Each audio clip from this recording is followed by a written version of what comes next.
Pessoal, estou uma belíssima noite mais uma vez. É um grande prazer estar com vocês. Como passa rápido, né? Já estamos de novo mais uma aula. Hoje é a nossa sétima aula, tá, galera? Sétima aula. É exatamente isso. Então, quando eu falo sétima aula, eu me refiro à aula virtual, tá? E vocês têm acessado lá, pessoal, a todas as aulas lá no YouTube, deu tudo certo? Todo mundo já sabe que todas as aulas estão lá, né? Lá no Moodle tem um link para acesso, aí todas as aulas estão lá. Inclusive, quando vocês entrarem lá, tem uma pasta, uma outra matéria, que é outra matéria que eu ministro, mas nada tem a ver com vocês, que é análise das demonstrações contábeis, né? Mas podem olhar também, mais curiosos, podem ficar à vontade, não existe problema com relação a isso, não. Mas avisem também os que estão faltando. Acho que foi na sala de vocês, apareceu um aluno, eu nem não lembrei o nome dele aqui. Ele apareceu pelo WhatsApp falando que não tinha assistido nenhuma aula e que estava preocupado, né? Falou que não sabia o que estava acontecendo. Até achei estranho, né? Brinquei com ele, falei, poxa, mas todo mundo foi informado, os comunicantes da faculdade foram enviados para todo mundo. Mas enfim, ele estava perdido. Espero que tenha se achado. Nessas horas é sempre bom, galera. E parece que ele não conhece muita gente aí na sala. Coloquem à disposição também. É lógico que a pessoa tem que pedir para ser ajudada, a gente sabe disso, né? Mas, na medida do possível, ajudem também os mais desinformados aí, para que a gente consiga caminhar da maneira mais juntos possíveis, né? Vocês viram aquele vídeo publicado pela professora Jussara? Vocês deram uma olhadinha com relação à questão das provas? Todo mundo viu esse vídeo, não? Eu vi. Viram, né? Vale a pena, quem não viu, pessoal, não deixe de dar uma olhadinha falando sobre a avaliação, né?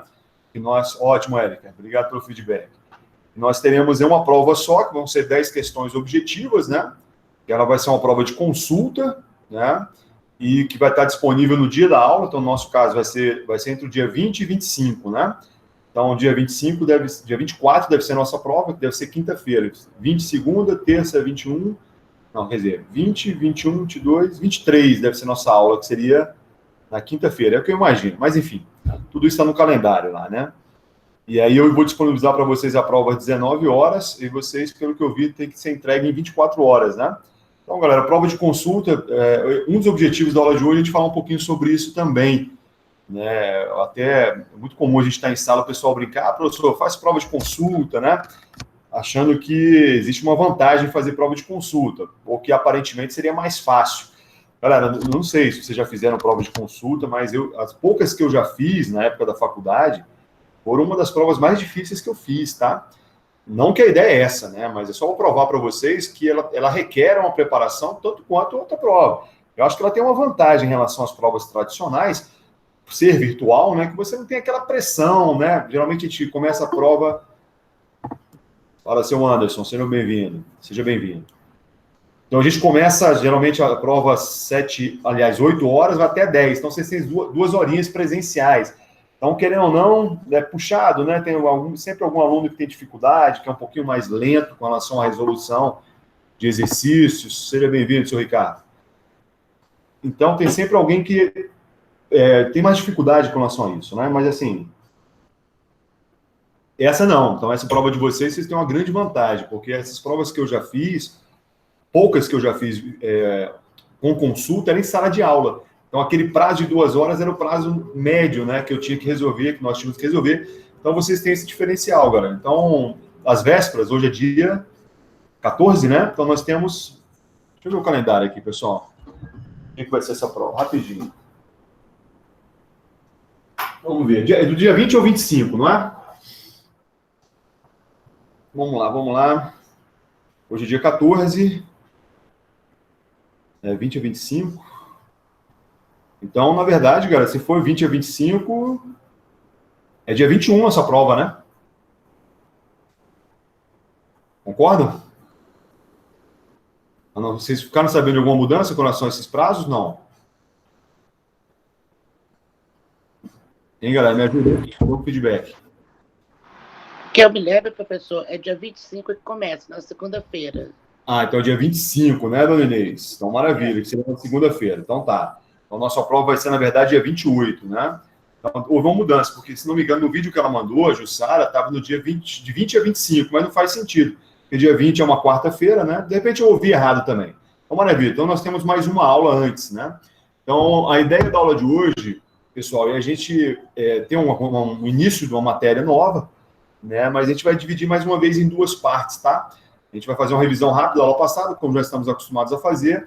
Na verdade, serão 3.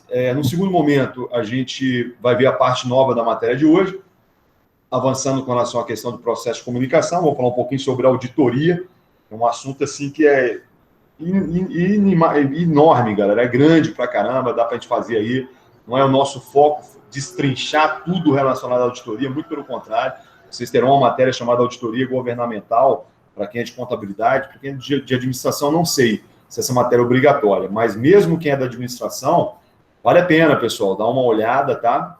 Com calma em auditoria, porque é um procedimento interno, um processo de comunicação interno dos mais importantes no mundo atual, tá? Então é impossível falar em comunicação organizacional sem falarmos em auditoria. Talvez, pelo menos ao meu ver, seja de fato um dos assuntos mais relevantes de todo esse conteúdo, tá? Voltado aí, vamos ter 2 nuances. A primeira delas desmistificar da mente de vocês, não sei se é o caso, tomara que não, mas já ouvi muito isso aí fora, essa antipatia que se tem com relação à auditoria, né? Fala-se muito mal da auditoria, fala-se em perseguição, fala-se, poxa, mas estão me fiscalizando, estão acompanhando tudo que eu faço, né? E aí, uma das respostas que eu quero, junto com vocês, dar hoje, chegarmos, né, o quanto que, de fato, galera, isso é um procedimento normal, ser fiscalizado, né? Por que nós nos incomodamos tanto com isso, sendo que eu trabalho para uma empresa, antes de tudo, eu sou um prestador de serviço, eu trabalho para uma empresa e eu tenho, sim, que mensurar a qualidade da prestação de serviço de alguém, né? Em aulas anteriores, chegamos a falar sobre isso. Até uma dica que eu dei para vocês do quanto que é muito importante, em qualquer relação que você tenha, né? Aqui nós estamos falando de relações profissionais, mas é muito importante que vocês tenham uma preocupação e ter um feedback quanto ao quão, né, eficaz, né, ou eficiente, ou principalmente efetivo está sendo o trabalho que vocês estão realizando. Porque sem isso você perde o norte, né? Não é assim que funciona, até na criação de uma criança, né, quando ela acerta, o pai e a mãe, né, parabeniza por aquele feito, né? O contrário acontece também quando alguma coisa errada é chamada uma atenção. Então é muito importante esse feedback. A gente observa muito. Seja bem-vinda, senhorita Sol. Então, observamos muito uma grande falha nesse processo de comunicação, né? Então, que bom que vocês estão tendo essa oportunidade, terão com muita calma quando tiverem auditoria governamental, aí sim o professor vai estar falando sobre toda a questão conceitual, todas as técnicas. Nesse momento aqui, a gente vai só conceituar e vamos entender qual é o processo de comunicação inerente à auditoria. O que é essa auditoria, o que é uma auditoria interna, o que é uma auditoria externa, quem é que faz isso, né? Então vamos nos limitar a isso, mas é um assunto assim de muita importância, muita relevância. Sugiro, galera, uma dica boa também aí, ó, para aqueles que têm um perfil para isso, né? Sempre falo muito isso com meus alunos, né? Exercer um trabalho, né, você tem que ter um perfil para aquilo, né? É lógico que dependendo da sua idade, dependendo do momento que você está na sua carreira, você não tem muita escolha. Essa é a grande verdade, né? Você começa como estagiário, fazendo um trabalho de arquivo, muitas vezes, que é um trabalho minucioso, detalhista, repetitivo, mas à medida que você vai crescendo, né, intelectualmente, novas oportunidades vão surgindo. Então, tomara, esse é um dos desejos que eu faço a vocês. A boa notícia é que isso depende, na minha opinião, única e exclusivamente de vocês, que amanhã vocês estejam tendo prazer, né, por que não usar essa palavra? Eu sei que talvez muitos não concordam, né, mas porque o trabalho é sempre visto como sendo algo sofrido, né? Tem até um vídeo, galera, depois me cobrem isso, tá, pelo WhatsApp. Eu só mando aquele vídeo que o senhor falou sobre trabalho lá pra gente. Tem um camarada que eu tô vendo alguns vídeos dele aí, até eu esqueci o nome dele, é muito recente que eu tenho acompanhado, e ele fala dessa relação ao longo da história do trabalho, né? Por que as pessoas falam assim, hoje eu vou ralar, né? Ah, caramba, trabalhei pra caramba, né? Por que é associado o trabalho ao peso? As galera já se perguntaram sobre isso, galera, por que tem que ser assim? Será que eu não tenho a capacidade de exercer um trabalho que me faça bem, né? Que eu exerça, por exemplo, vocês estão diante de um profissional, de uma pessoa, de um homem, que eu afirmo para vocês, estar aqui com vocês é um grande prazer para mim. É muito simples estar aqui, porque realmente eu sou apaixonado por aquilo que eu faço. Mas talvez no meio de pessoas que vocês conheçam, talvez de 100 pessoas, 5 repetiriam essa mesma satisfação, ou talvez até menos, né? Então, a gente vai também fazer uma relação entre essa preparação que essa matéria, esses conceitos podem dar para vocês, para que amanhã, né, vocês estejam muito mais predispostos a situações de mudança, né? Então, no nível acadêmico que vocês estão, galera, é repetitivo falar isso, né, mas vocês já devem sim ter essa preocupação em sempre estar praticando esses conceitos que nós colocamos aqui em sala de aula, né? Aqui é o nosso laboratório, aqui é onde a gente está ensaiando todo um contexto prático, né? Então, seria muito, no mínimo, seria uma grande ignorância nossa, não só eu, como de cada um de vocês, se nós não usássemos isso a nosso favor, né? Então, tirem da frase, para mesmo uma dica que eu dou para vocês, é aquela frase do vocabulário de vocês, é aquela frase que fala assim, casa de ferreiro, espeto de pau, né? Assim que fala? Se não me engano, é isso. É um ditado assim, que ele é real para muita gente, mas não precisa ser para você, né? Ou seja, se eu sou formado em contabilidade, dou um exemplo. Eu tenho que ser bom nas minhas finanças pessoais. Se eu sou, já falamos sobre isso em algum momento. Se você é um ferreiro na sua casa, o espeto tem que ser de ferro e não de madeira. Se eu sou, né, se eu trabalho numa área de nutrição, eu entendo que eu tenho que ter uma preocupação com relação à minha alimentação e assim vai, né? Então, esses conceitos novos que eu vou trazer para vocês hoje, eles vão ser um diferencial também para vocês nesse sentido. Porque se amanhã, né, você estiver numa empresa e passar por um processo de auditoria, você vai estar mais preparado. Então, olha só que legal, né? Olha o quão prático essa parte da matéria vai ser. Além de te enriquecer em termos acadêmicos, em termos conceituais, em termos teóricos, está te enriquecendo também enquanto profissional, né? Para que quando você passar por um processo de auditoria, você seja o primeiro a levantar a mão, ser mais participativo ou participativa, né? E primeiramente não temer, né? Essa palavra temor, ela tem que ser tirada do vocabulário de um profissional que está em busca da excelência naquilo que ele faz. E aí, por último, né, eu vou começar a trazer para vocês o que nós vamos fazer na próxima aula de maneira quase que plena, tá, galera? Essa próxima aula vai ser uma aula praticamente só de uma grande revisão, que nós vamos ver todo o conteúdo, né, e principalmente, alguém pode perguntar, professor, mas como é que você pode colocar uma questão, envolver esse assunto numa questão objetiva, né? Enfim, se não me engano, vai ser de múltipla escolha, naturalmente, né? E aí eu vou dar uma dica para vocês, vamos pegar assunto por assunto, e eu vou criar questões a partir desses assuntos, e vamos resolver todas juntos, para que vocês tenham uma prova tranquila, e principalmente consigam aplicar todo o conhecimento que vocês tiveram de maneira prévia. Beleza, guerreiros? Então vamos lá? Pessoal, vamos voltar um pouquinho aqui. Então vamos falar primeiro. Quem lembra qual foi o último tópico da aula passada, galera? Quem lembra? Me ajudem aí. Se não me engano, essa parte de liderança foi anterior, né? Os ativos intangíveis. Os ativos intangíveis. É porque está lá no início. Obrigado, dona Inês. Está lá no início. Aqui, ó. Obrigadão. Eu inverti aqui sem querer. Tá. Exatamente aqui. Obrigado. Pessoal, na aula passada, né, nós chegamos ao entendimento de uma coisa que foi bem legal, né, do quanto que é importante para uma empresa ela ter uma preocupação em gerar um resultado que seja final, né, um resultado bruto, né? Ou seja, uma empresa, o Banco Itaú teve um lucro no ano de 2019 de, sei lá, 50 bilhões de reais, um exemplo, né? Mas qual foi a participação de cada área, né, dentro desse resultado, né? Qual foi, de fato, a contribuição que cada departamento deu? Então, observe a dificuldade que se tem logo de cara numa circunstância como essa, né? Porque você está tentando uma mensuração, perdoe-me, de algo diluído entre os departamentos. E todos nós sabemos, não só contadores, administradoras e gestores e gestoras, que uma empresa ela é composta por vários departamentos, né? A nossa ênfase aqui acaba sendo o departamento de gestão de pessoas, o departamento contábil, né? Mas, ou de recursos humanos, como vocês acharem melhor, mas é um rol, né, de departamentos. E o que é pior, né? A gente sabe disso também, o quanto, quem é administrador sabe disso, inclusive, é um dever de casa, né? Na minha opinião, um dos maiores desafios que uma gestora tem é conciliar interesses que são conflitantes. Tá? Você pega um departamento de marketing que quer cada vez mais gastar dinheiro, colocar o nome da empresa nos outdoors, nos painéis digitais, nos jornais, na televisão e etc. E do outro lado, você tem o departamento financeiro, que é o contrário. É ganhar a maior quantidade possível de dinheiro utilizando a menor quantidade possível de recursos. Então, nós temos, de cara, coisas que são bem conflitantes. Então, quando na aula passada, eu coloquei aqui, ó, em outras palavras, bem nessa parte aqui, terceira linha, em outras palavras, não basta mensurar os resultados obtidos pela área, mas há de se demonstrar seu valor e sua contribuição para o negócio.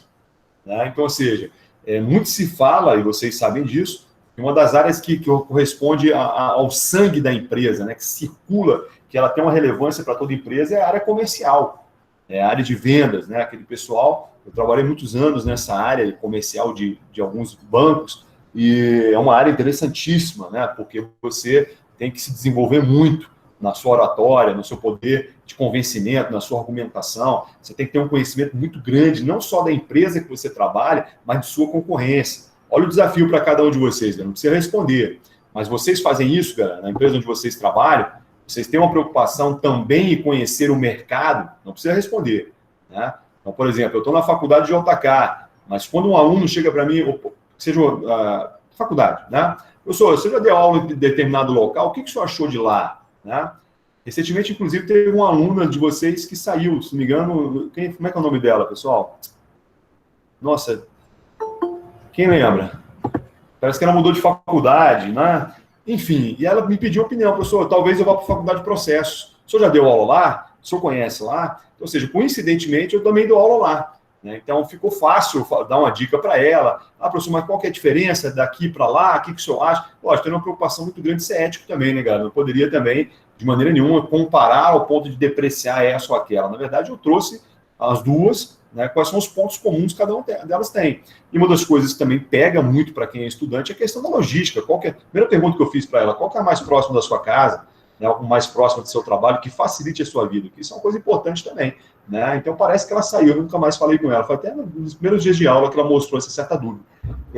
Enfim, então, é muito importante que eu tenha esse conhecimento, não só da empresa que eu trabalho, mas de empresas que eu nunca trabalhei. Né? Então, até para que eu saiba ter uma argumentação. Então, quando no texto aqui ele fala com relação a esse valor, turma, é o valor exatamente que cada departamento contribui para o todo. Né?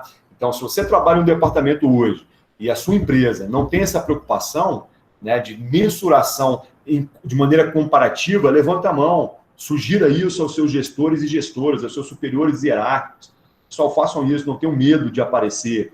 Né, no sentido, lógico, não basta você aparecer, mas não ter uma ideia interessante, não ter uma, né? Ou você ser contra, você é contra alguma coisa, você é contra a liberação de drogas, por exemplo, tem gente que é a favor, tem gente que é contra, mas por que você é contra? Né? Quais são os argumentos? Por que você é a favor? Né? Então, é lógico que para você trazer um ponto de vista, você tem que se preparar para falar sobre ele. Então, isso é muito importante. Então, quando ele fala aqui, ó, efeitos, ações em relacionamento à imagem e reputação corporativa. Galerinha, essa palavrinha aqui é fundamental para nós, tá? Reputação corporativa. A aula passada a gente falou com muita calma sobre isso, mas é muito importante que a empresa ela tenha um processo de comunicação claro entre todas as pessoas, todos os departamentos, e principalmente essa palavrinha aqui também que nos interessa muito, que são as relações públicas. Para quem já ouviu falar, mas esqueceu, né? Tem uma semana que a gente não se vê aí, relações públicas, pessoal, é tudo aquilo que envolve a transparência, a credibilidade. Por que, por exemplo, quando você vai não sei se já tiveram essa curiosidade, você vai num site de um departamento, de uma empresa pública, né, sei lá, Nova Cap da vida, você vai lá e tem um linkzinho lá, portal de transparência, né, ou que seja o Ministério das Relações Exteriores, você entra no site, tem um portal de transparência. Galera, não sei se vocês já fizeram isso, mas para quem não fez, faça isso um dia. Eu não falo para fazer enquanto estudante, não, enquanto cidadão também. Né, porque muita gente a gente vê reclamando, né? O governo é isso, o governo é aquilo, esse é aquilo, mas muitas vezes nós também não temos conhecimento nenhum, então é difícil você cobrar não tendo conhecimento. Então, relações públicas é isso, é uma tentativa da empresa em se comunicar, né, com o seu público externo. Então, observe o tamanho da relevância que isso tem. Né? Por isso que, mais do que nunca, inclusive, ano passado nós falamos sobre isso, você vê um momento de crise como nós estamos vivendo, o Bradesco, o Itaú, né, vocês devem entrar muito no YouTube, como eu também entro, e as propagandas voltando, mantenha-se firme, né, isso vai passar, aquelas frases motivacionais, porque eles querem mostrar que estão ao seu lado. Né? Então, essas relações públicas, ela é fundamental, né, para que você, tendo, né, essa reputação corporativa, né, você melhora o processo de comunicação, as pessoas vão estar se sentindo mais valorizadas, porque tudo que todos nós queremos, eu tenho certeza, galera. Mulher, então, adora isso mais que a homem. Nós queremos ser ouvidos, né? E quando nós não nos sentimos ouvidos por alguém, aqui estamos falando de empresa, a gente tende a ter uma desmotivação, né? Então, a gente estuda, vocês estudam todas as matérias que envolvem uma disciplina, as disciplinas que compõem o curso de administração, de contabilidade, mas na prática nós sabemos que isso não é tão belo. Está cheio de empresa aí que não te ouve, está cheio de empresa aí que a porrada vem sempre de cima para baixo, está cheio de empresa aí que... Mas é aquilo que eu já falei para vocês, né? É difícil você conseguir mudar a cultura de uma empresa. Uma vez um aluno me procurou, falando dentro dessa questão de reputação, né? Ele se decepcionou muito com a empresa que ele veio a trabalhar, ele estava trabalhando na empresa, isso tem algum tempo. Não lembro, não vou falar o nome da empresa, que é uma empresa bem conhecida. E ele estava bem insatisfeito quanto à questão do clima organizacional, né? Ele falava que as reuniões, ninguém era tudo centralizado numa pessoa que dava a reunião, ninguém podia levantar a mão, quase que uma ditadura, assim, quase que explícita, uma coisa assim absurdamente ruim. E ele se decepcionou muito com esse meio organizacional, porque ele esperava o contrário, né? Por ser uma grande empresa, isso também já aconteceu comigo, já falei para vocês, né? Fui trabalhar numa multinacional, no ramo de transporte vertical, e nitidamente o processo de comunicação interna era muito ruim, né? As pessoas tinham muita dificuldade de se autorrelacionar, ou seja, aquela relação interpessoal, que nós já falamos lá nas primeiras aulas, que é eu com vocês todos, nós todos temos aqui nesse momento uma relação interpessoal. Então, quando a empresa ela falha nesse sentido, na minha opinião, o principal culpado é ela, porque ela tem sim ferramentas para melhorar isso. Por exemplo, o treinamento, né? Todos nós sabemos que o treinamento ele é uma das melhores formas de você capacitar as pessoas para que elas possam, né? Eu vou aumentar isso aqui, para que elas possam estar mais preparadas para exercerem determinada tarefa, determinada função. Perfeito? Então, galera, essa questão da reputação corporativa, guardem essa palavrinha e não esqueçam, galera, você faz parte dessa reputação corporativa. É a mesma coisa. Quando vocês me veem na condição de professor da faculdade de JK, o meu nome, em algum momento, pode ser esquecido por alguns de vocês. A gente se encontrar na rua daqui a 10 anos, 15 anos, talvez alguém, para aquilo dele foi meu professor da faculdade de JK. Qual é o nome dele mesmo? Então, ou seja, mas a instituição, vocês vão lembrar, entende? Então, a minha imagem, ela se mistura com a imagem da empresa. E não é porque eu sou professor, não. Qualquer imagem é misturada. É assim que funciona quando vamos a uma repartição pública e acontece de sermos maltratados, né? Você vê nitidamente aquele funcionário público que muitas vezes está ali desanimado, desmotivado, que não está nem olha na sua cara. Então, ou seja, aquela imagem negativa que ele está trazendo dele enquanto profissional vai se misturar com aquela empresa. Então, quando eu fui naquela empresa, eu fui maltratado. Você não vai lembrar o nome desse cara. Então, lembre-se que nós somos parte também nesse sentido. E não a empresa em si. Todos nós compomos essa empresa. Maravilha? Então, vamos avançar. Falamos sobre tangíveis e intangíveis. Galera, essa parte aqui na aula passada foi importante, tá? Inclusive, questão certa na prova. Alguma coisa voltada a ativos intangíveis, tá? Então, aqueles mais atentos aí já notem essa palavrinha intangível. Questão certa na nossa provinha, hein, galera? Porque é um nome que está em evidência cada vez mais, fala-se em ativos intangíveis. O que seria o intangível, pessoal? Aquilo que eu não consigo pegar, são os imateriais, os incorpóreos, né, os intangíveis, exemplo, marcas e patentes, capital intelectual. Já os bens tangíveis é todos aqueles que eu consigo pegar, falamos bastante sobre isso ao passar. Um caminhão, um prédio, né, ferramentas, o próprio estoque da empresa, né, as instalações físicas são todos exemplos de bens tangíveis. Bem, os bens tangíveis vocês vão estudar bastante, principalmente o pessoal de contabilidade, quando forem lá estudar contabilidade geral. Até acho que vocês devem estar tendo essa matéria.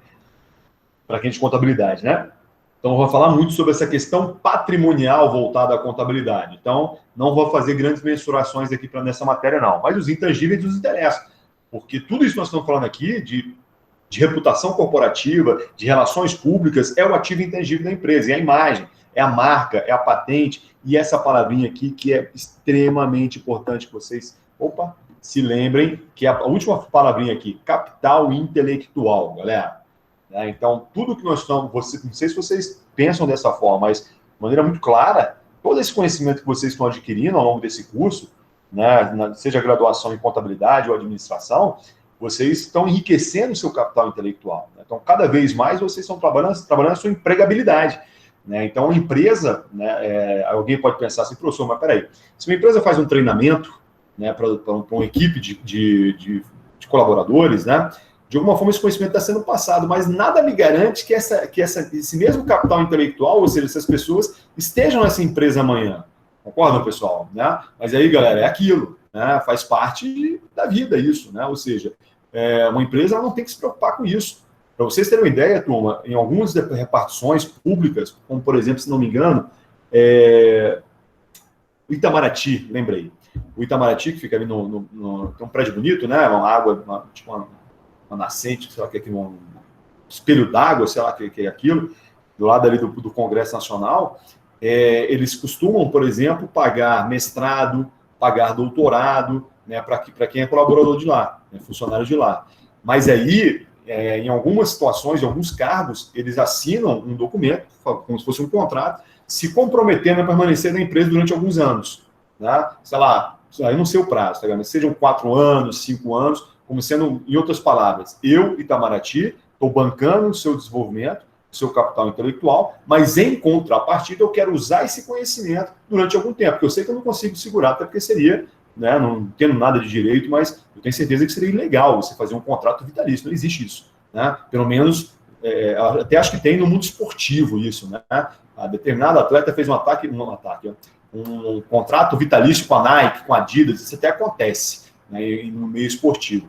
Mas no meio corporativo tradicional, eu desconheço isso. Até porque, imagina, eu vou assinar um contrato com uma empresa falando que eu vou ficar permanentemente naquela empresa, e se eu não quiser amanhã? Né? E se a empresa não quiser que eu permaneça? Então, é um contrato bilateral. Né? No direito trabalhista, fala-se sobre bilateralidade. Ou seja, eu tenho o direito de quebrar esse vínculo, né, e você, igualmente. Um contrato de trabalho pode ser quebrado por uma das duas partes. Né? Então, galera, esse capital intelectual aqui nos interessa demais. Então, outro exemplo legal também, não sei se vocês já sabem disso, mas mecânico de helicóptero. Né? É uma das profissões mais difíceis de se encontrar um pessoal qualificado nessa área.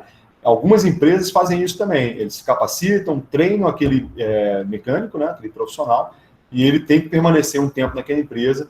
Né? Caso contrário, né, ele teria uma multa a pagar. Então, ou seja, esse capital intelectual tem forma de se proteger ele, mas não é comum isso acontecer. Quando cada um de vocês vai para um treinamento na empresa que vocês trabalham, galera, tomem cuidado com isso, hein?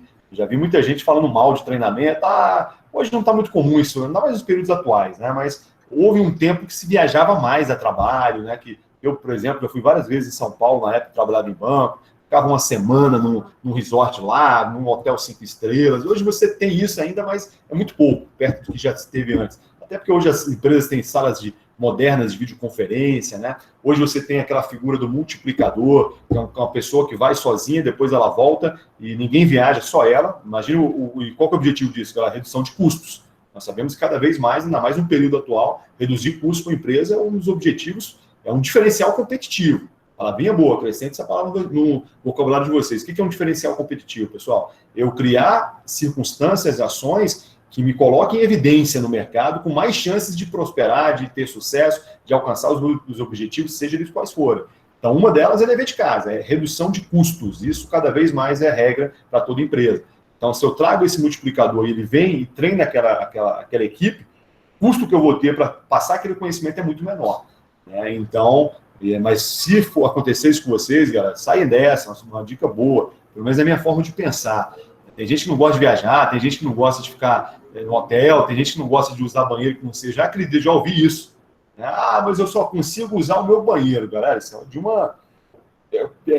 Tão pequeno isso, ao meu ver, o que não quer dizer que você não tem direito de gostar de estar na sua casa, de gostar de não querer viajar. Tudo isso é compreensível, é sua vida pessoal, mas no âmbito profissional, deixar de participar, como eu já vi pessoas fazerem isso, né?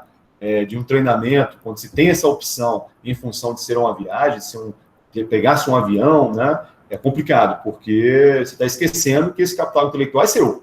Esse conhecimento, esse profissional que está se tornando cada vez mais capacitado é você, e ninguém consegue tirar isso de você, beleza? Aí falamos sobre avaliação e mensuração. Agora, uma das coisas mais importantes da aula passada foi essa parte aqui.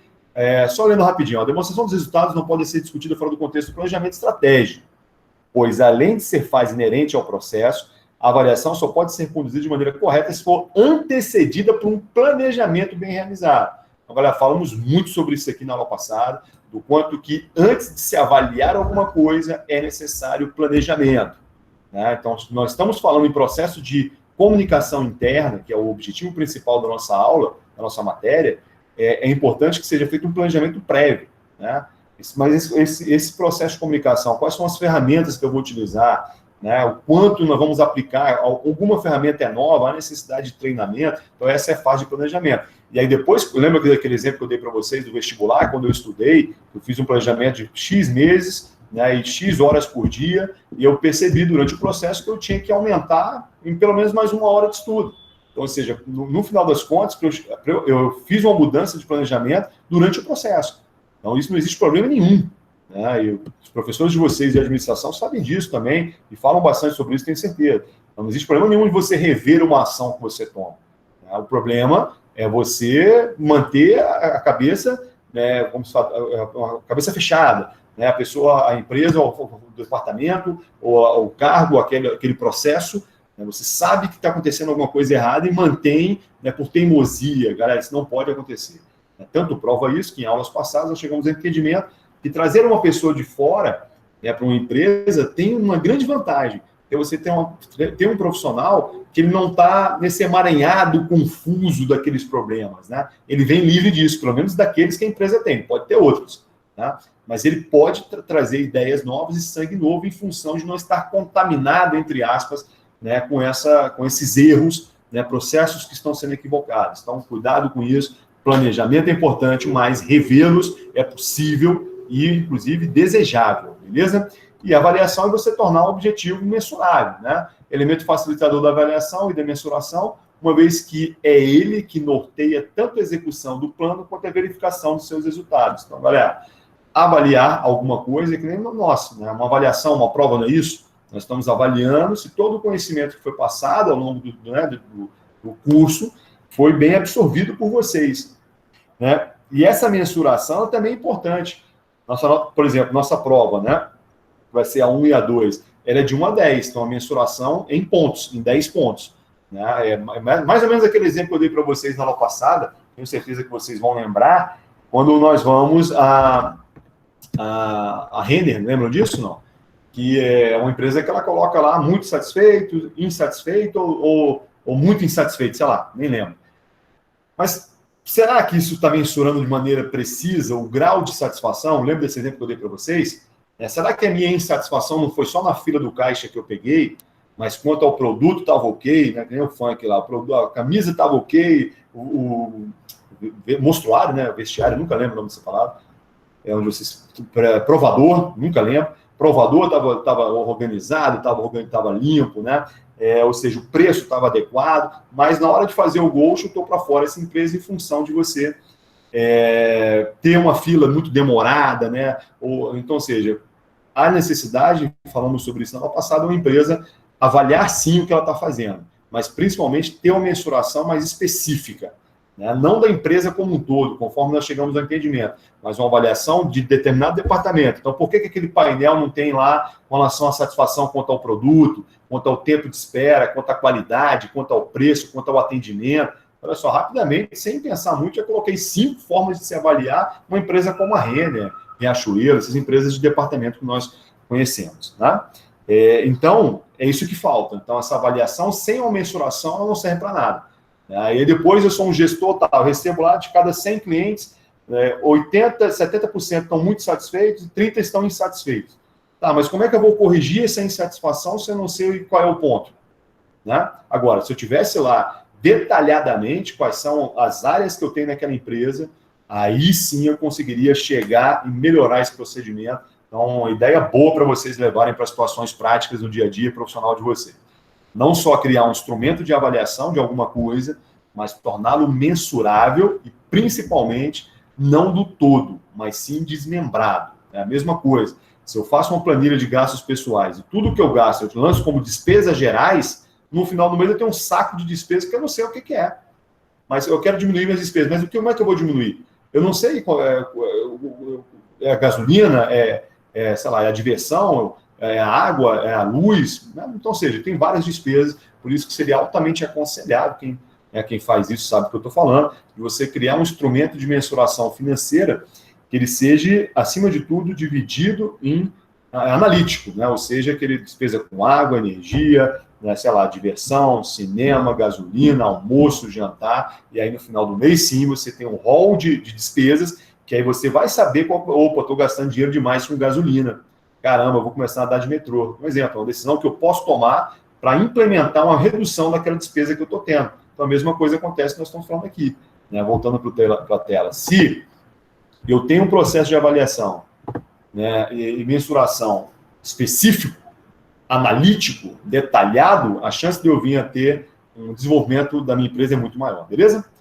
Falamos sobre avaliação, falamos sobre mensuração também, e essa valoração, essa parte foi legal, hein? Verificamos ainda que não há na literatura menção do termo valoração, motivo pelo qual propomos adotá-lo para designar a contribuição econômica que um determinado setor ou programa traz à organização, isto é, seu retorno financeiro por meio da relação custo-benefício. Bem, já havíamos falado sobre isso, ou seja, trazer-se, na verdade, o setor, né, o programa, o processo, e não olhar para a empresa como um todo. Falamos bastante sobre isso. Estratégias que geram valor nas organizações, falamos sobre desempenho financeiro, sucesso com os clientes, processos internos, aprendizado e crescimento. Falamos sobre tudo isso aqui, então vale uma lembrança, pessoal, com relação a essa palavrinha, o número 2 aqui, ó, sucesso com os clientes para cumprir a visão organizacional, como devemos cuidar de nossos clientes, né? Então, como acabamos de falar, esse exemplo da Renner, é um exemplo claro. Como é que eu vou cuidar deles, como é que eu vou saber qual a opinião de cada um deles? Eu tenho que criar, sem dúvida, mecanismos para que isso seja ouvido. Processos internos, vamos falar sobre isso agora, que vai ser nosso conteúdo novo. Para satisfazer os clientes, em quais processos devemos ser excelentes? Na minha opinião, em todos, né? Eu acabei de falar para vocês que nada adianta ter um produto de qualidade se eu sou a Renner, nada adianta eu ter preço, nada adianta ter condições de pagamento, nada adianta ter uma loja bonita, confortável, moderna, com ar-condicionado, ter clientes, um bom provador, né, enfim, com privacidade, você ter profissionais qualificados nesse atendimento, se você tem um tempo de espera muito grande numa fila, você vai insatisfazer. Então, galera, a gente tem que mudar isso, né? Busquem isso, né? Eu já falei para vocês, nossa aula não tem esse objetivo primordial, não é o principal objetivo, mas é muito importante que vocês se lembrem que ser bom, né, você tem que buscar a excelência em todos os aspectos da sua vida. Eu sou muito bom nisso, mas sou horrível nisso, né? Lógico que vai acontecer isso. Por exemplo, eu, em termos tecnológicos, né, eu tenho minhas limitações, mas elas não me incomodam, entendeu? Não tem um problema, por exemplo, ter uma dificuldade, muitas vezes, resolver um problema, o notebook travou. Eu vou lá e reinicio, desligo, se é um cara mais curioso, ele vai lá, mexe, ele tem mais conhecimento, bacana. Só que isso não me incomoda. Se me incomodasse, eu iria me especializar em melhorar esse procedimento. Perfeito? Então, enquanto professor, não preciso ser expert na área de tecnologia. Mas se eu trabalhasse em uma área que fosse mais importante, isso, sem dúvida nenhuma, eu ia preencher essa lacuna. Perfeito? Então, tudo é uma questão de interesse. Sejamos piores naquilo que menos nos interessa. Eu acho que é por aí. Mas, né, quando você fala em processos, em procedimentos, e principalmente em mundo corporativo, não dá para a empresa pensar em ser bom somente nisso ou naquilo. Tem que ser boa em tudo. Até porque isso é um diferencial competitivo também. Já fechamos essa parte também, capital da informação, capital humano e capital organizacional, que é uma das coisas que a gente mais fala aqui, beleza? Tudo bem, galera? Então, o grande desafio de mensurar a contribuição dos ativos intangíveis decorre do fato de que o impacto causado por eles não é facilmente observado, não é mesmo, dado que muitas vezes não se expressam em termos contábeis sobre os indicadores financeiros. Então, o que quer dizer isso, galera? Que mensurar, né, o quão satisfeito alguém ficou, né, numa aula de um professor em função de você ter um professor que ele é muito bom em termos conceituais, em termos didáticos, em termos de educação, em termos técnicos, etc. Todas as nuances que você tem diante de um profissional como esse, beleza.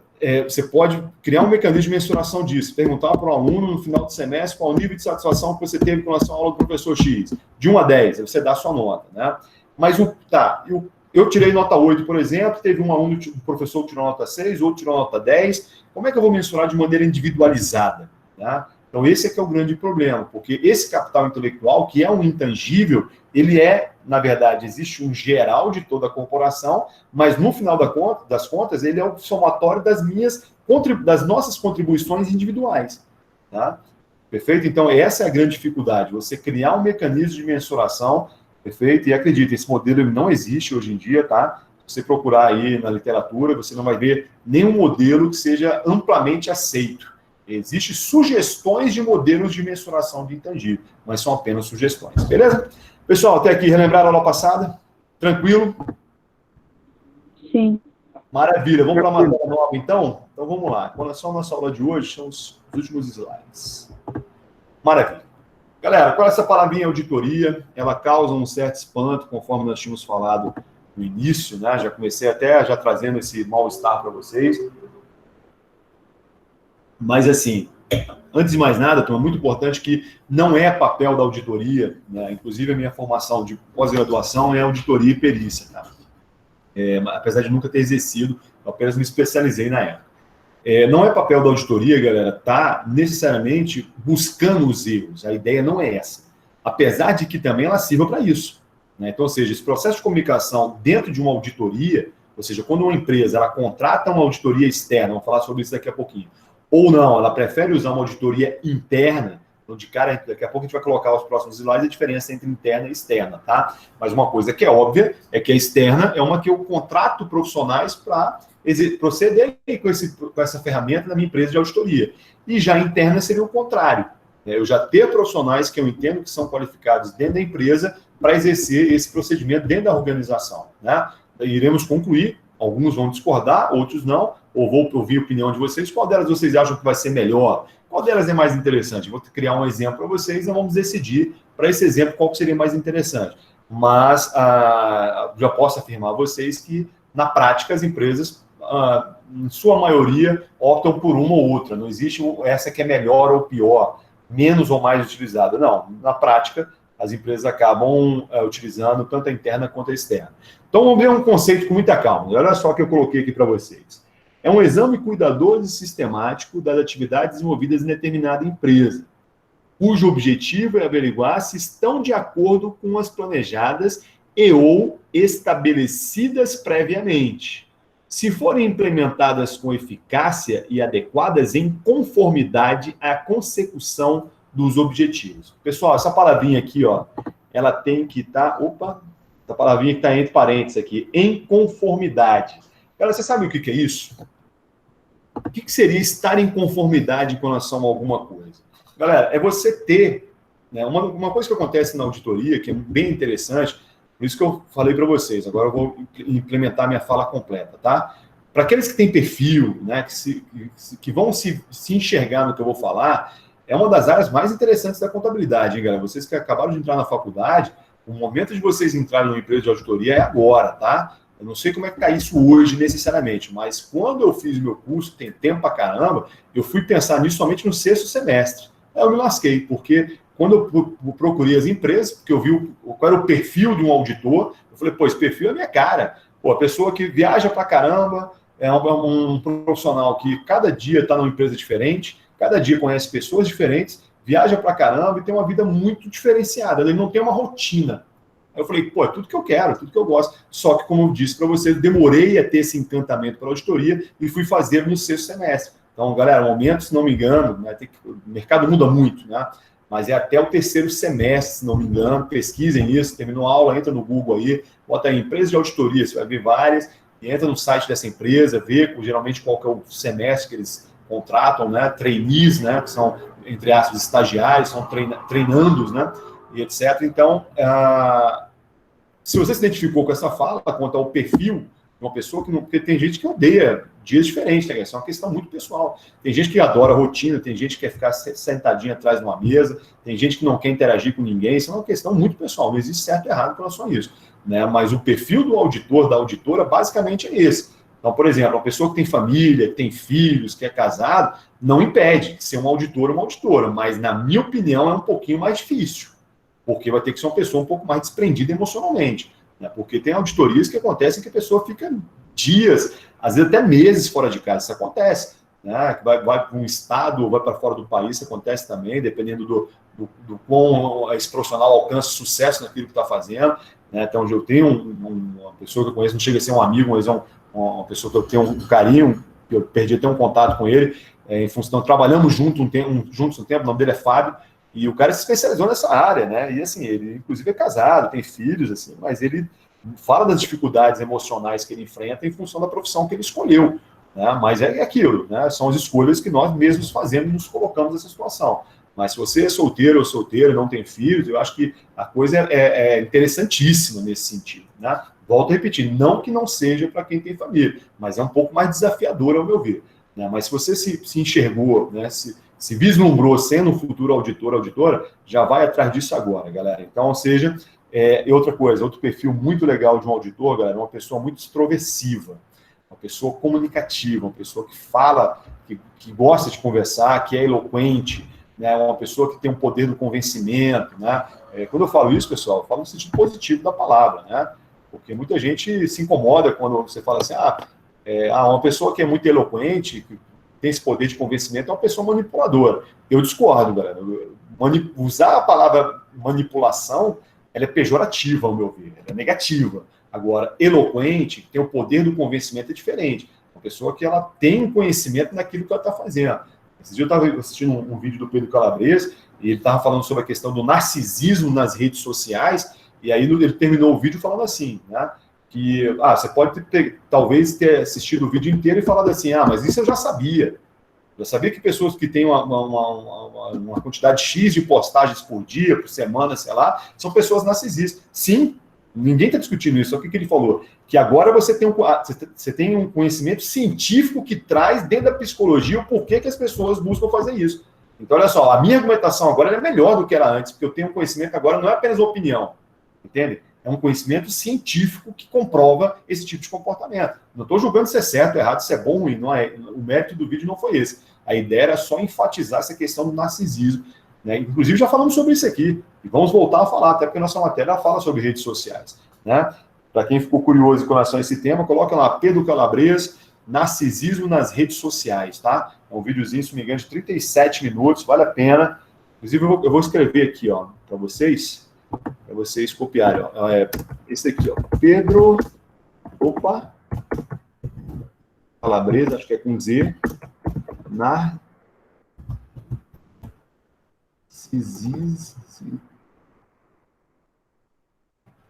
deu um branco agora, narcisismo, isso,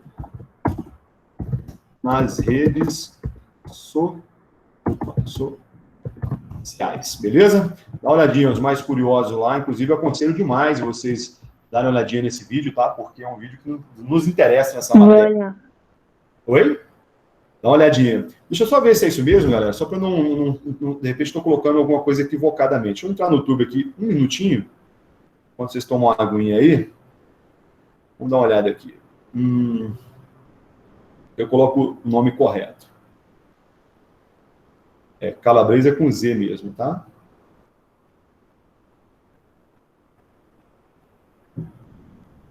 Vamos ver. Ego e narcisismo nas redes sociais. Isso aqui, ó. Faltou só acrescentar. Ego e narcisismo. Só cometei um erro aqui. Esse aqui não é com Z, por incrível que pareça. É assim que se escreve narcisismo. Vocês sabiam disso, não? Assim, ó. Agora tá certo. Eu confesso que eu pensei que fosse com Z. Narcisismo, agora tá certo. Beleza, dá uma olhadinha nesse vídeo, galera, vale a pena, tá? Ele é 38 minutos, exatamente 38 minutos, nos acrescenta bastante e em breve a gente vai falar um pouquinho mais sobre esse vídeo com mais calma, tá? E eu vou querer trazer a opinião de vocês com relação ao que foi falado por esse Pedro Calabres. Para quem nunca assistiu nada dele, sugiro que o faça, tem muito vídeo legal aí que vai ajudar vocês, beleza? Galera, voltando para cá, então com relação ao conselho da auditoria, né? Ele fala de exame cuidadoso sistemático, dadas atividades envolvidas em determinada empresa, cujo objetivo é averiguar se estão de acordo com o planejadas e ou estabelecidas previamente, se forem implementadas com eficácia e adequadas em conformidade. Então, galera, guarda essa palavra, estar em conformidade. Então, por exemplo, a função que você exerce na sua empresa, ela estar em conformidade com o código de ética da tua empresa, ou código de conduta, ou seja, tudo que você faz é respaldado por aspectos, né, inerentes a esse código de conduta, do que você pode ou não pode fazer. Por exemplo, né, se eu trabalho na área de comercial de uma empresa, tem empresas que colocam um valor de até R$100 como sendo valores que essas pessoas podem receber de brindes de fornecedores. Né? Tem empresa que coloca até R$100, tem empresas que colocam lá, não, pode ser no máximo agenda, canetas, lápis, sei lá, pode ser no máximo uma garrafinha de água, né? Então, eles especificam produto por produto. Então, a partir do momento que eu aceito receber essa garrafa de água de um fornecedor, esse procedimento de recebimento desse presente, desse brinde, estar em conformidade com o padrão ético, né, desse código de ética dessa empresa.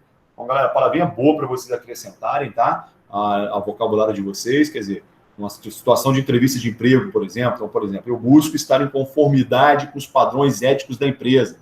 Né? O que não quer dizer, galera, e aí é uma parte que tem a ver com a minha personalidade, uma coisa muito relativa, que o fato de você trabalhar em conformidade não quer dizer que você não possa questionar. Né? Muito pelo contrário. Né? Bobo é aquela pessoa que, independente do local, pode ser dentro de uma igreja, pode ser numa empresa, pode ser numa faculdade, pode ser dentro de uma sala de aula, que não questione. Imagine, por exemplo, se eu chego para você e falo aqui, galera, é isso, aquilo, a minha palavra, o meu ponto de vista é único. Não, alguém pode, professor, desculpe, né? Todo respeito ao senhor, mas eu discordo, eu entendo que o seu ponto de vista é um ponto de vista incompleto. Eu tenho um ponto de vista legal, né? Então, ou seja, o estar em conformidade não quer dizer que você concorde. Né? Agora, se você discorda, levanta a mão. Né? Então, essa palavrinha é muito importante. Tudo bem, galera, com relação ao processo de conceito de auditoria, alguém de vocês já passou por um procedimento de auditoria na empresa? Sim ou não, galera? O tempo todo, né? No caso do senhor? Duas? No intervalo de quanto tempo que o senhor trabalha lá? 2 anos e um pouquinho. A outra eu não fui porque eu estava de férias. Tem duas auditorias por ano. Então, na verdade, seriam 3, então, é isso? Mas a outra eu não fui, eu fui escolhido. Mas aí quando o auditor escolheu o meu nome, falaram que eu estava de férias. Deu sorte, né? Ou não, né? Ou não. É relativo isso, né? Mas, Genildo, fala para o pessoal aí, pessoal, mais alguém fez algum tipo de auditoria ou participou de algum tipo de auditoria na empresa que você trabalha, não? Quando eu trabalhava na Agência dos Correios franqueados, Sim, todo ano tinha auditoria. A senhora permaneceu lá quantos anos? 12 anos. Nossa, então a senhora já é expert em auditoria, né? A gente faz o possível, né? Trabalha direitinho, sempre foi bom. Maravilha. Mas a pergunta que eu faço à senhora, da Inês, e ao Genildo, que participaram, falando das suas experiências pessoais. No final das contas, ter participado engrandeceu o trabalho de vocês, no seguinte sentido, de vocês terem sido observados de maneira positiva após a auditoria? Sinceramente. Sim, para mim, sim. Mas em todas as vezes, dona Inês? Olha, quando eu comecei, o pessoal lá da empresa não gostava da auditoria, não. Por que a senhora acha que eles não gostavam? A moça que ficava anterior a mim, ela tinha algumas coisas surpreendentes. Geralmente tinha muita reclamação. Perfeito. É por isso que tem a caro, né? Aí, quando eu entrei, comecei a conhecer o serviço, fazer direitinho, quer dizer, então ficou mais fácil, porque a auditoria tinha vezes que ela passava uma semana. Aí, procurando, porque aí eles vão fazer os cálculos, né? Foi tudo direitinho.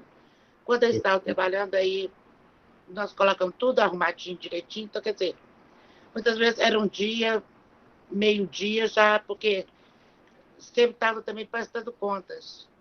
Então, não ficava muito defasado.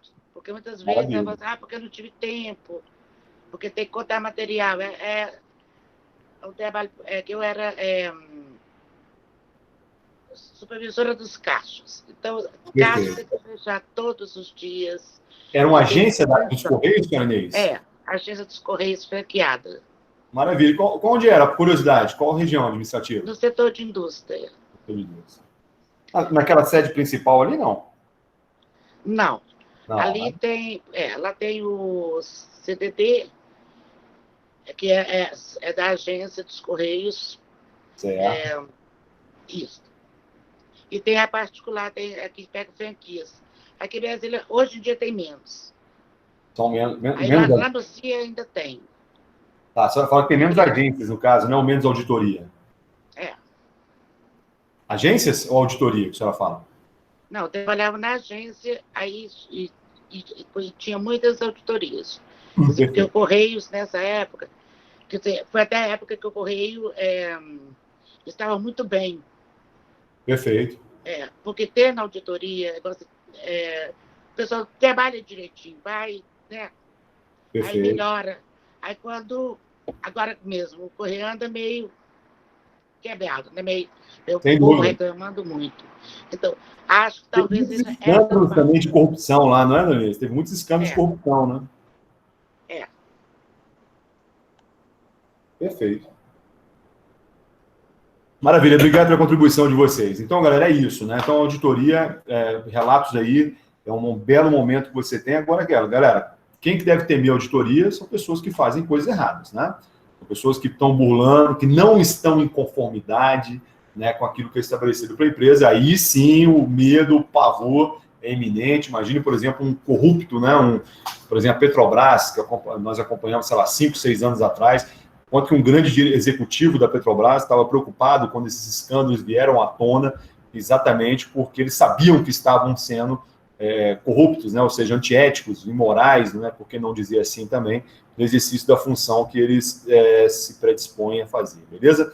Outra coisa importante, galera, voltando para cá, quando a dona Inês falou aí a questão da prestação de contas, galera. Então, queria muito que vocês também pensassem um pouquinho diferente com relação a isso, tá? Galera, prestar contas faz parte, né? Por exemplo, eu não vejo problema nenhum em um coordenador, inclusive a gente disponibiliza o link para coordenação também. Eles entrarem numa aula como essa, né? E, de alguma forma, fiscalizarem o trabalho que está sendo executado pelo professor, sim, né? Eu não vejo problema nisso. Agora, é aquilo, né? O que me incomoda, aí dentro daquilo que eu estava falando para vocês, é você não ter um feedback. Não, se está sendo avaliado, então maravilha, mas e aí? No segundo momento, vai ser comunicado, vai ser dado esse feedback a esse professor? Essa é a grande questão, tá? Então, não vejam isso como sendo algo negativo, né?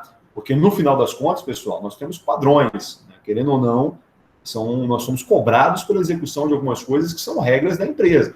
E se você não estiver em conformidade delas, a auditoria vai estar apontando isso também. Mas volto a repetir, galera, não vejam esse processo de comunicação entre a auditoria e a direção executiva dessa empresa como sendo algo, digamos, voltado à fofoca, digamos, voltado ao aspecto pejorativo dessa comunicação. Muito pelo contrário. Então, para vocês terem uma ideia, não é o nosso caso aqui, a gente não vai estudar isso dessa forma não, tá? Mas quando vocês forem estudar lá auditoria governamental, vocês vão ver que, inclusive, a auditoria, que ela é um corpo, digamos assim, independente, são pessoas que se reportam diretamente à alta cúpula da organização. E quando você tem casos de suspeita de fraude, que foi o que aconteceu com os Correios também, em algum período anterior, e principalmente a Petrobras, essa comunicação ela é direta, ela vai direto para a alta cúpula, não passa por ninguém. A auditoria é totalmente independente nesse sentido. Até para que você tenha uma medida mais, um elemento surpresa. A gente fala sempre sobre isso. O elemento surpresa ele é positivo porque ele pega aquela pessoa, aquele que está procedendo de maneira equivocada, desprevenida. A pessoa não está preparada naquela circunstância. E é por isso, galera, não sei a opinião de vocês, vou jogar uma pergunta aqui e deixar no ar para vocês, tá? Vocês acham que uma auditoria ela tem que ser avisada previamente para os colaboradores, essa é a situação número 1, ou situação número 2, ela não deve ser avisada? Concordam que ambas têm aspectos positivos e negativos. Qual que é o aspecto positivo de você avisar que a auditoria vai estar vindo? Inclusive, é a forma que eu prefiro. Se eu perguntar, professor, mas na sua opinião, é melhor ela ser planejada e avisada ou não? Eu diria que é melhor ser planejada e avisada sim. Por quê, galera? Você dá às pessoas uma oportunidade de darem uma resposta mais rápida, né? Porque quando você pega de surpresa, tudo bem, tem um aspecto positivo.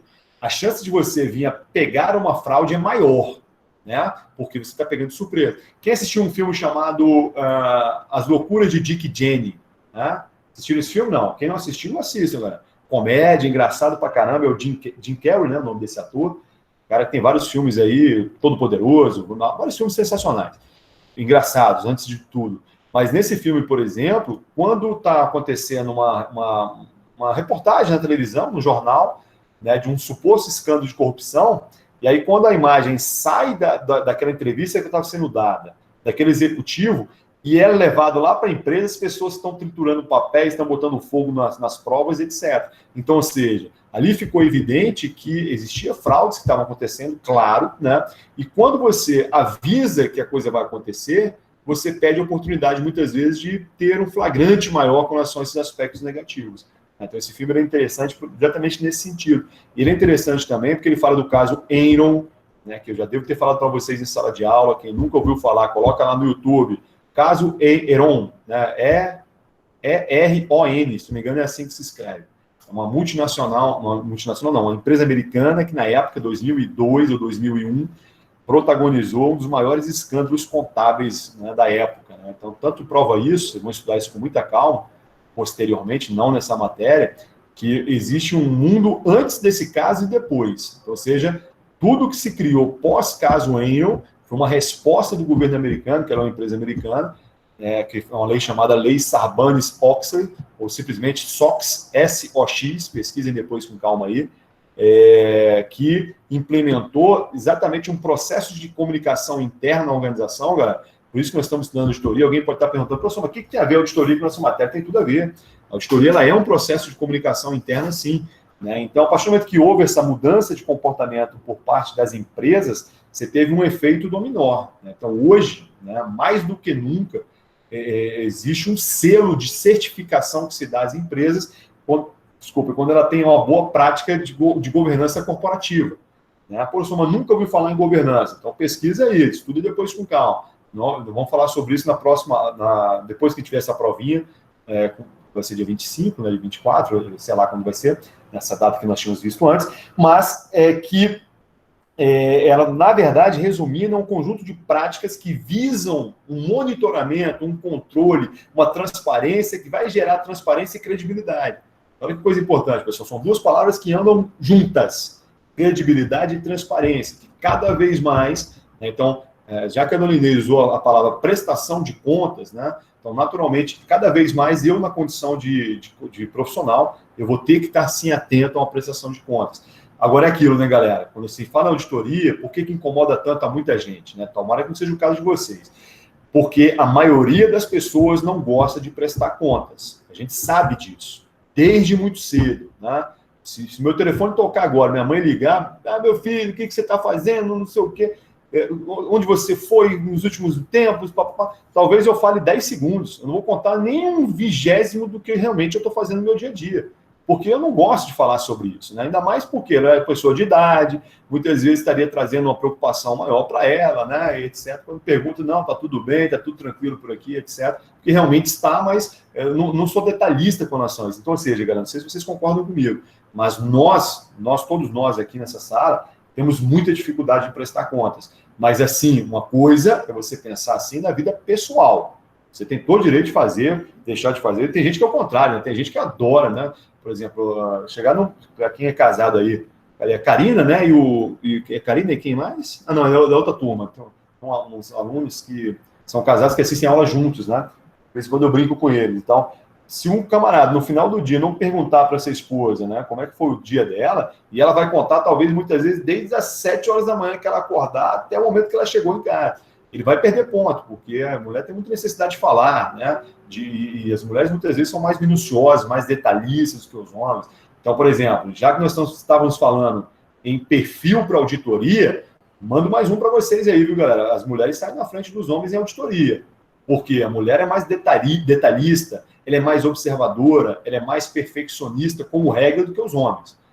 Galera, toma cuidado quando eu falar isso para vocês, porque assim, alguém pode falar, professor, mas eu sou homem e sou assim. Galera, beleza, mas você é uma exceção que confirma a regra. Por exemplo, eu me vejo como sendo um cara extremamente observador, extremamente detalhista, mas eu não nasci assim, né? A minha ancestralidade enquanto homem, os homens vão concordar comigo, faz com que você perceba a necessidade de melhorar, porque na minha profissão enquanto professor, é importante que eu seja observador.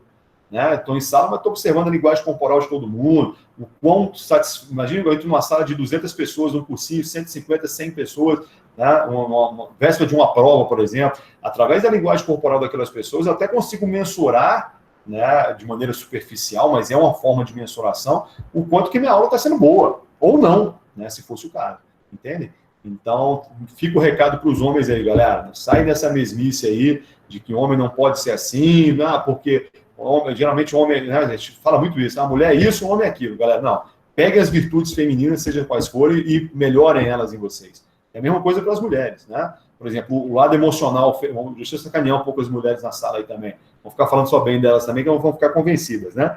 Mas uma coisa que, na minha opinião, tem que ser melhorada na maioria das mulheres, eu estou falando de vida profissional, pessoal, familiar, é o lado emocional.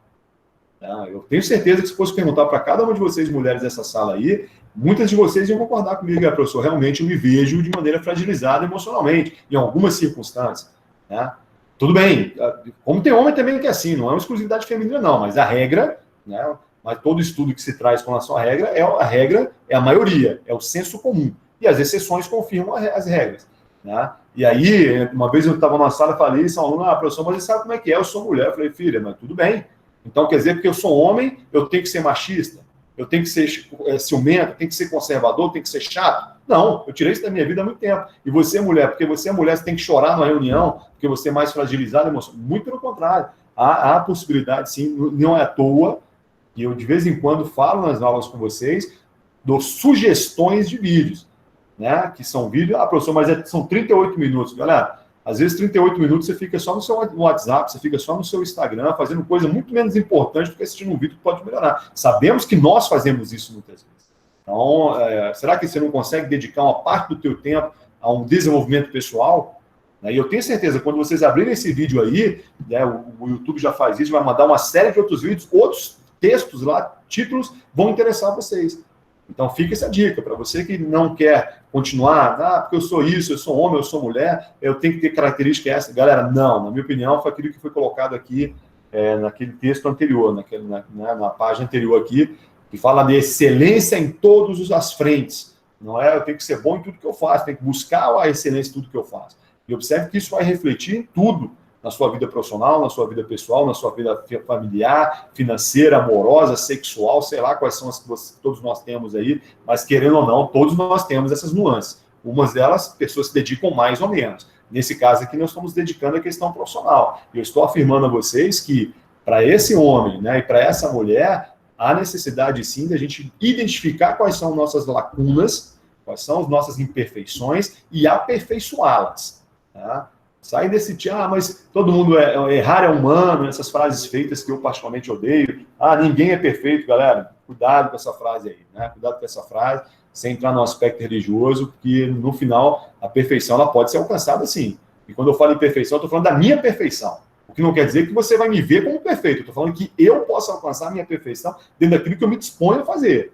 É isso que eu estou querendo dizer. Então, é um ditado que, no final das contas, ele é cristão, né? E que muita gente leva isso ao pé da letra, ao ponto de, então, se ninguém é perfeito, tudo bem, eu vou continuar sendo imperfeito. Então, não vejo dessa forma, não. Eu acho que nós temos, sim, que pegar, seja você na condição de homem, que não é observador, que não é detalhista, que vai almoçar, jantar com a sua namorada, com a sua esposa, e sequer observa a cor do batom que ela está, ou que seja você, mulher, que esteja numa condição profissional, né, que alguém te tira do sério, e você rapidamente pega o lado emocional e aflora esse lado emocional, né, esquecendo todo o lado racional. Galera, uma das coisas que eu entendo como sendo extremamente positivo nesse contexto aqui, que é apaixonamento. Guarda essa fala, galera. Essa fala é muito legal, tá? A partir do momento que você tem um conhecimento racional das suas emoções, a chance de você melhorar suas emoções ela é muito grande. Ela é muito grande. Então, ou seja, se eu identifico uma lacuna que eu tenho, que seja na condição de eu, Alexandre, você na condição de mulher, você na condição de homem, que você tem essa característica, você identificá-la e saber por que ela acontece, vai te dar uma preparação, ou seja, a tua armadura emocional vai estar muito mais resistente. E essa fenda ela vai ser preenchida em algum momento. Agora, depende do quão interessado você esteja nesse aperfeiçoamento. Infelizmente, se alguém perguntar para você, você acredita que a maioria das pessoas consegue se desenvolver? Eu não acredito, cara. Infelizmente, isso é para uma quantidade muito pequena de pessoas, mas na condição de professor eu continuo insistindo nisso, porque eu vejo isso como sendo muito relevante. Então, essa história que ninguém muda, eu discordo. Na opinião, o processo de mudança agora, antes de tudo, aí eu concordo. A pessoa tem que querer. Se a pessoa não quiser mudar, meu amigo, aí vai continuar vagando, não tem como. Beleza, pessoal? Então, dando continuidade, Auditoria interna, galera, o nome já diz tudo, né? O que seria essa auditoria interna? Vamos ler primeiro, depois a gente dá um conceito mais fácil de ser entendido. É uma atividade destinada a observar, indagar, questionar, checar e propor alterações e procedimentos.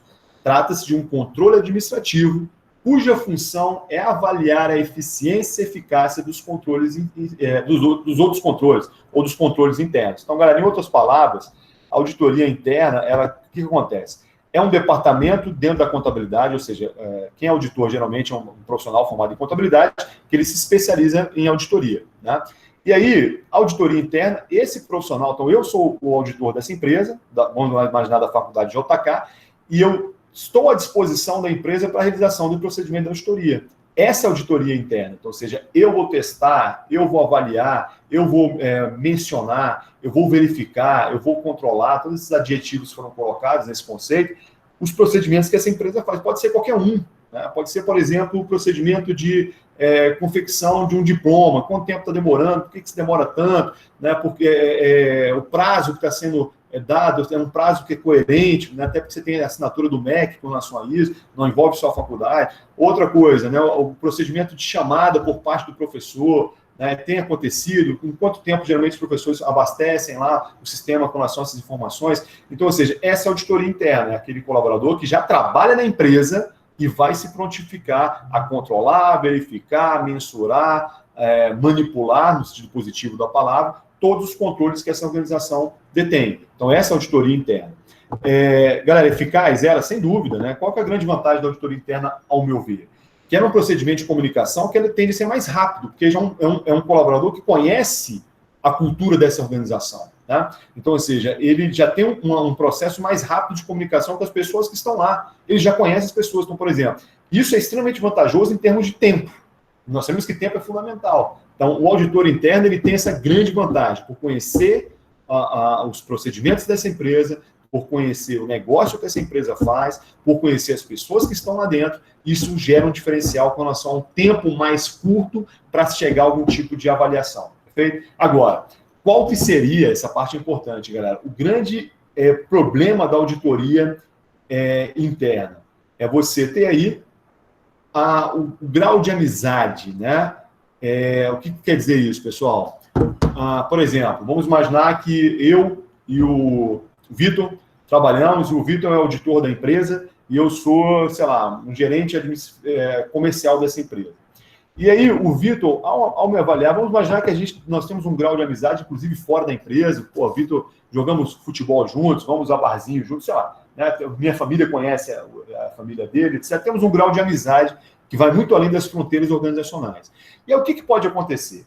Vamos imaginar que eu esteja realizando um procedimento equivocado naquela empresa. Por exemplo, eu tenho uma carta, um exemplo, né, que eu tenho que mandar aos meus clientes que estão com fatura vencida há mais de 30 dias, um exemplo. Tá? E aí, em conformidade com o padrão do código de ética desse departamento, né, ou do código de conduta, sei lá como você prefere chamar, na minha opinião é a mesma coisa, código de ética e código de conduta, é o que você pode ou não pode fazer no exercício daquela função. Então, essa comunicação interna da empresa faz com que eu saiba que a cada 30 dias eu tenho que mandar, bateu 30 dias de vencido, eu tenho que mandar uma carta de cobrança a esse cliente, ponto. E aí o Vitor, né, vai lá me auditar e observa que, sei lá, 10% dos clientes que estão vencidos há mais de 30 dias, eu esqueci de mandar essa carta. Aí sabe o que pode acontecer, galera? O Vitor, entre aspas, passar a mão na minha cabeça. Ô, Alexandre, dessa vez eu vou deixar passar pela nossa amizade e tal. Poderia ser o contrário, tá, Vitor? É só um exemplo, tá? Poderia ser eu fazendo isso com você, é só um exemplo hipotético. Poxa, o Vitor, fosse o contrário, Vitor, tá bom, vou deixar passar, mas na próxima vez... Então, galera, esse coleguismo, esse grau de amizade da auditoria interna ela é muito ruim, porque ela faz com que determinadas conformidades não sejam cumpridas, literalmente falando, né, em função de grau de amizade. É por isso que muita gente defende a auditoria externa, vamos falar sobre ela daqui a pouquinho, fechando nossa aula, porque na auditoria externa é o contrário, né, daqui a pouco a gente fala sobre isso, mas fechando a auditoria interna, vantagem, processo de comunicação mais rápido, as pessoas já se conhecem, o Vitor, nesse exemplo, conhece a empresa como ninguém e, naturalmente, ele vai perder menos tempo com coisas que são irrelevantes. Diferentemente, quando você traz uma pessoa de fora que vai ter que conhecer a empresa, saber de todo esse segmento. Beleza? Pessoal, tudo bem com relação às vantagens e desvantagens do procedimento de auditoria interna? Ficou claro para vocês esse conceito? Sim. Sim. Professor, Maravilha. Só por curiosidade, o Genildo e a senhora Inês, quando vocês pediram essa auditoria, ela foi interna ou externa? Esses exemplos que vocês trouxeram para a gente. A minha foi externa. Todas elas externas, né? Todas elas externas. Obrigado, Inês. Seu Genildo, e aí, o senhor, foi interno ou externo? externa, mas o cara é da própria empresa, mas ele faz auditoria na América, como é o nome? Na América do Sul toda. Ah, tá. Então, na verdade, ele é um auditor independente, né? Independente. Maravilha. Obrigado. Então, galera, então é isso, né? Então, observe que nos dois exemplos que nossos colegas trouxeram para a gente, ambos são auditorias externas. O que é essa auditoria externa, galera? Sinônimo de auditoria independente, palavrinha boa para acrescentar no nosso vocabulário. Auditoria externa é um ramo da auditoria contábil. A auditoria contábil é uma área da contabilidade que analisa as demonstrações contábeis. A auditoria contábil pode ser interna ou externa. Então, em outras palavras, galera, auditoria externa são auditores independentes que prestam serviço para essa empresa. Então, vamos voltar àquele exemplo que eu dei do Vitor mais cedo, né? O que acontece ali? Não, a empresa agora percebeu que o Vitor estava, né, passando a mão na cabeça das pessoas que estavam errando, porque é um cara gente boa, não queria ter atrito, etc. Mas, galera, é aquilo, né?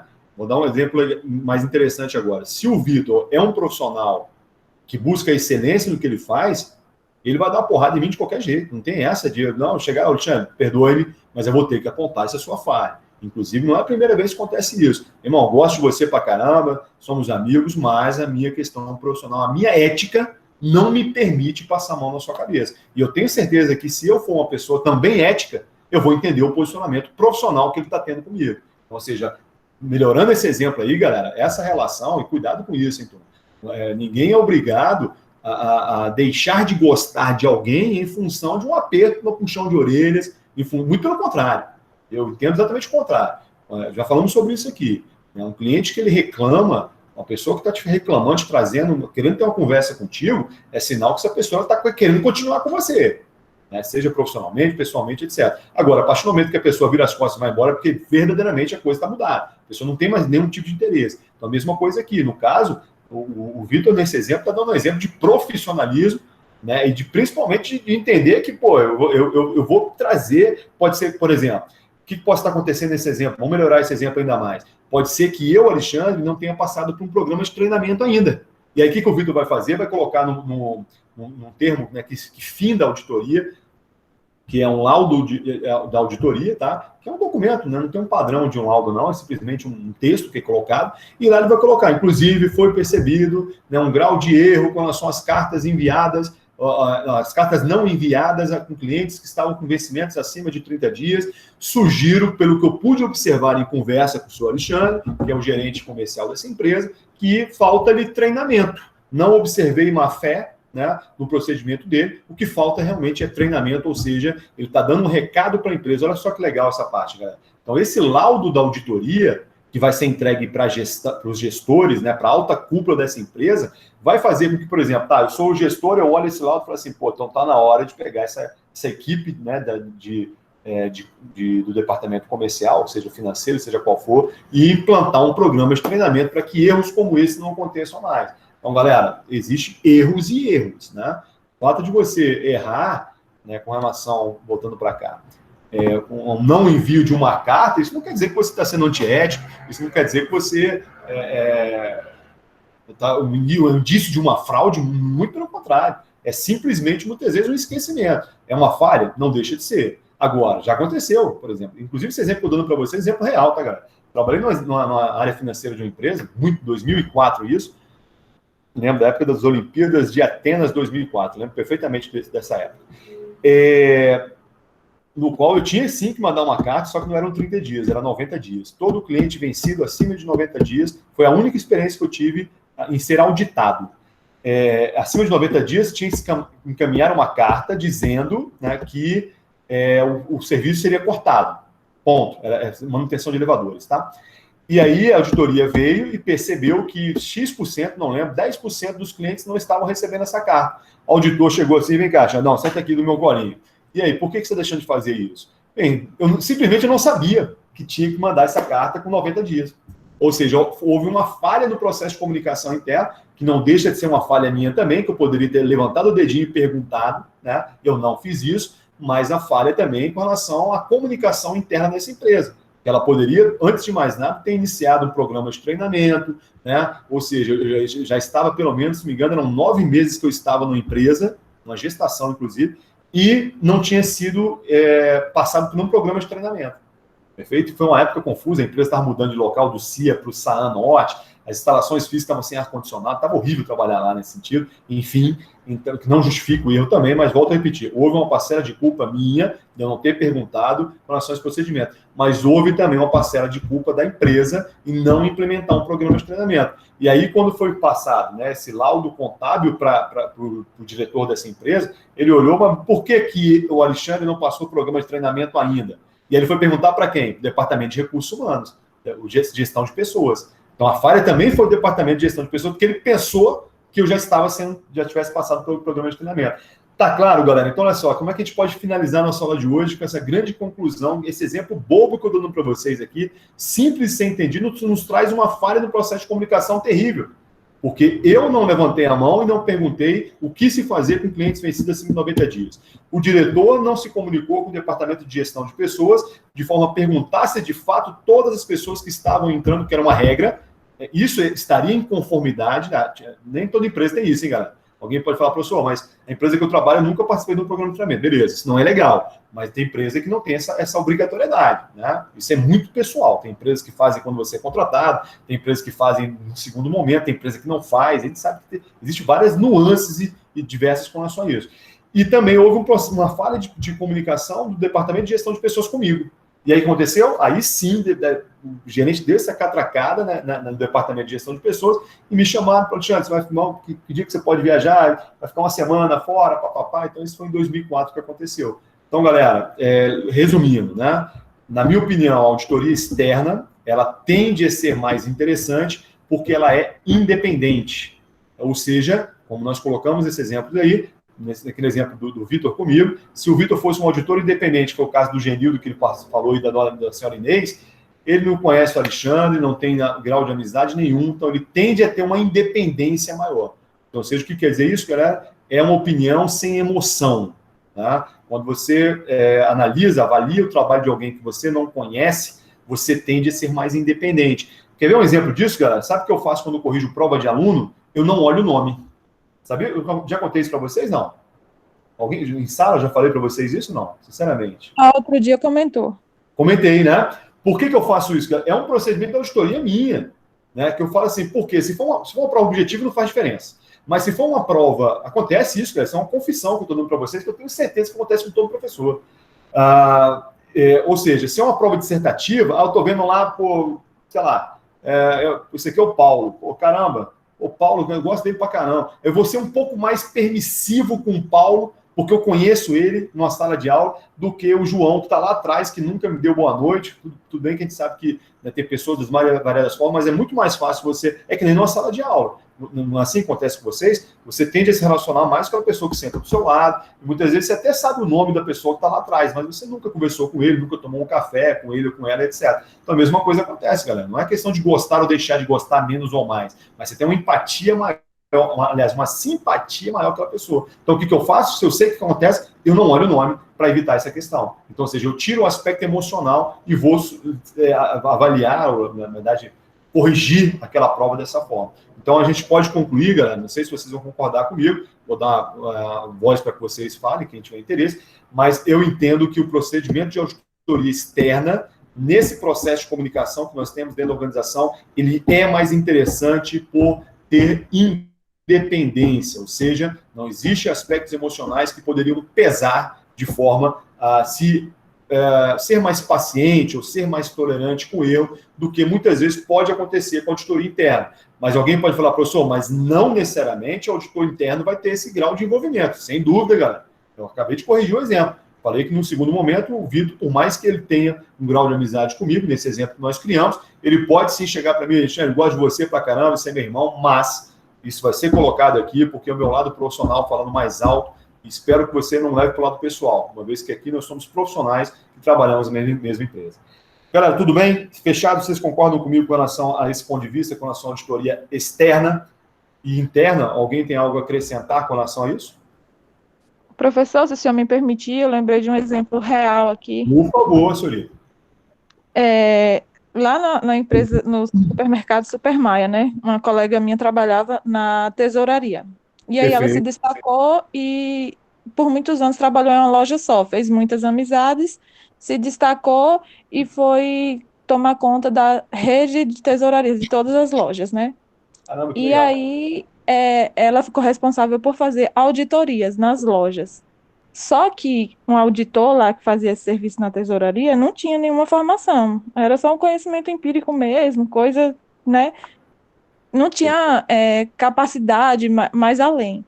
Perfeito. Aí ela chegou na loja onde ela trabalhava antes, né, e foi fazer. Aí ela viu alguns erros e falou, olha, isso aqui tá errado, eu poderia te punir, mas como você é minha amiga, tenta melhorar aí, passou por cima, né? Perfeito. E aí ela começava a fazer isso de surpresa, do nada ela chegava nas lojas e fazia auditoria, né? Pegava alguns erros, ensinava, muitas vezes não passava nenhum sermão, só falava, ó, melhor isso aí, tá? Enfim, não fazia direito à obrigação por conta da amizade que ela tinha. Aí um belo dia ela falou assim, eu vou viajar, e avisou para todo mundo, já que eu vou viajar, eu vou fazer auditoria em todas as lojas, vocês me ajudem, vão adiantando o que tiver que adiantar, porque eu tô com pressa. Avisou, passou em todas as lojas, passou nessa dada loja lá, e a menina, só que a menina lá estava roubando dinheiro, e maquiou tudo, pegou o dinheiro dos caixas e repôs o buraco que estava na tesouraria. Ela foi lá, contou, viu que estava tudo certinho e assinou como se tivesse tudo ok. Foi embora, viajou. Quando ela voltou, ela foi demitida por justa causa, porque ela foi a auditora. Perceberam a falha, era muito dinheiro que estava faltando. Perceberam a falha e achou que ela que tinha pego, porque ela, afinal de contas, assinou, né? E aí a empresa foi à falência, a Supermaia foi à falência, ela está até hoje na justiça levando isso, né? Só que não tem mais jeito, porque a empresa faliu. E aí ela ficou no prejuízo grande por não ter tido, muitas vezes, pulso firme com relação ao trabalho dela. Perfeito, Sol. Muito bom, galera. Então, é um exemplo legal que a Sol trouxe para a gente, hein, turma? Cuidado com isso, né? A partir do momento que você... Esse exemplo da Sol é grandiosíssimo, hein, galera? Para reflexão. Para que vocês durmam pensando um pouco nisso aí. Até que ponto esse grau de não profissionalismo que você pode não ter, né? Ou seja, de passar a mão na cabeça de uma pessoa, não é total conivência com relação a tudo isso. Por exemplo, aproveitando essa deixa aí para a gente fechar, esse caso da Enel que eu trouxe para vocês, que era uma empresa de energia do mercado americano, quando os auditores, olha só que coisa interessante, para vocês pensarem, quando os auditores foram chamados pela justiça americana, que é uma justiça pesada, e que sabe o que eles alegaram? Eles chegaram e falaram assim, não, mas não é... o juiz perguntou, né, mas por que vocês infringiram o código de ética dessa empresa e praticaram o crime tal, isso, aquilo? Eles responderam, não, porque nós estávamos cumprindo ordens. Galera, cumprindo ordens, será que é justificável? Será que quando você, para o direito penal, se você mata alguém, fulano pediu para eu matar alguém, eu mato, eu vou ser preso da mesma forma. O crime é o mesmo, não faz diferença nenhuma. Muito pelo contrário, não sou dessa área, legalmente falando, mas eu tenho certeza que o crime é exatamente o mesmo. Né? E muitas vezes, por motivo banal, vai ser até um agravante contra isso. A mesma coisa acontece aqui. A partir do momento que eu sou invocado, vamos imaginar que eu seja um auditor, um contador dessa empresa, não era um auditor, era um contador, tá? Eu falei errado. E a alta cúpula me chama, Alexandre, a partir de agora nós queremos maquiar o balanço da empresa, nós queremos melhorar nossos números, o que era 5 você vai mudar para 20, o que era de ativo, né, de bens que a empresa tem, e de passivo, o que era 100 você vai voltar para 10, né, vai diminuir as obrigações da empresa. Galera, a partir do momento que eu sou conivente com isso, que foi exatamente o exemplo que a Sol deu, eu sou corresponsável por essa fraude, por esse crime que está acontecendo. Então não vai adiantar eu alegar que eu estaria cumprindo ordens, né? Cuidado com isso, turma, né? Inclusive, tem um aspecto muito filosófico por trás disso, porque a partir do momento que você... se um cara colocar uma arma na sua cabeça, você ainda tem escolha, na minha opinião. Professor, como assim? Esse exemplo é seu exagero. Galera, você tem escolha de deixar a arma, né, do cara atirar ou não atirar. Se você fizer o que ele está fazendo, ele não vai atirar. Se você não fizer, ele vai atirar. Então, é uma escolha. E detalhe, hein, galera, para vocês dormirem pensando nessa frase aí, filosoficamente falando agora, hein? Não fazer alguma coisa também é uma escolha. Olha que frase interessante. Já pararam de pensar sobre isso? Se você não faz alguma coisa, também é uma escolha de você não fazer nada. Aí vem uma frase que eu adoro usar na minha vida, que é aquela, você tem a liberdade de tomar suas decisões, mas você está acorrentado a